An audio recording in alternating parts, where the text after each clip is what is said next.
সকলকে জয় যিশু। ঈশ্বরের গৌরব প্রশংসা হোক। আমি ঈশ্বর এক দাস মাস্টার মিঠুন হাজরা ঈশ্বরের বাণী প্রচার করে থাকি। যতজন এই ভিডিওকে দেখছেন, ভিডিও লাইক করবেন, শেয়ার করবেন এবং সাবস্ক্রাইব করবেন। অবশ্যই সাবস্ক্রাইব করবেন, আপনার কাছে নতুন নতুন ভিডিও পৌঁছে যাবে। প্রিয় খ্রিস্ট বিশ্বাসী, আমি আপনাদের কাছে এক কথা আমি প্রকাশ করতে চাই। বহুজন বিশ্বাসীরা মণ্ডলীতে বলে, বহুজন বিশ্বাসীরা মেসেজ করে বলে, আমাকে ফোন করে বলে যে পাস্টারজি, আমি কি আমার সংকট থেকে বেরিয়ে আসতে পারবো?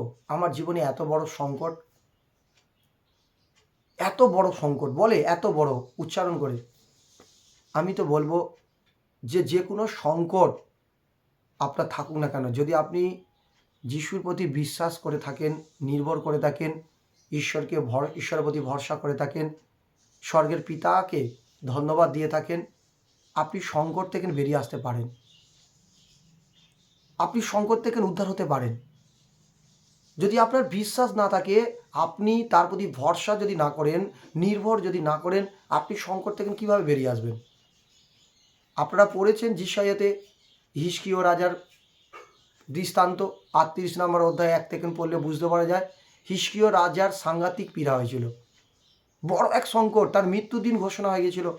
কিন্তু হিজকিয় রাজা কাছে যখন মেসেজ এলো, সেখানকার ভাববাদী যিশাইয় আর তাহাকে বলল যে তুমি মারা যাবে, তুমি আর বাঁচবে না, আপন বাটি প্রস্তুত করো। তখন কিন্তু সে নিরাশা হয়নি। তখন তিনি সেই প্রার্থনার ঘরেতে গিয়ে প্রভুর কাছে প্রার্থনা করছিল, প্রভুর কাছে পাপ বলছিল যে প্রভু, আমি যদি পাপ করে থাকি তোমার সম্মুখে এই পাপকে তুমি ক্ষমা করো প্রভু, আর আমি তোমার সত্য পথে চলবো, আমি তোমার পবিত্র অনুসারে চলবো, আমি যাহা কিছু করবো তোমার অনুসারে চলবো পিতা, অর্থাৎ আমার প্রার্থনাকে গ্রহণ করুন। আর সেই সময় সেই মুহূর্তে প্রার্থনাকে গ্রহণ করেছিল স্বর্গের পিতা।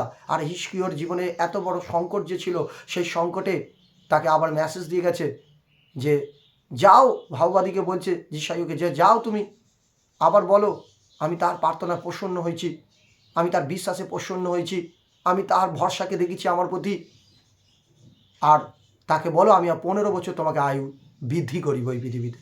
Hallelujah, thank you lord. ঈশ্বরের গৌরব হোক। আপনি যেই প্রান্তে থাকুন না কেন, যদি আপনি সংকটের মধ্যে পড়ে থাকেন, আপনি নিরাশ না হন, ঈশ্বরের সম্মুখে যান, প্রভুর কাছে যান, গিয়ে থেকে যান, হাতকে ওঠান, উপবাস করুন, বাইবেল পড়ুন, প্রভুর কাছে বিনতি প্রকাশ করুন, আর বিশ্বাস করে যা চাইছেন বিশ্বাস করুন আমি তাহা পেয়ে গেছি। দেখুন আপনার জীবনের সংকট থেকে আপনি উদ্ধার পাবেন। সকলকে জয় যিশু। এই ভিডিও আপনার প্রত্যেকে শেয়ার করবেন।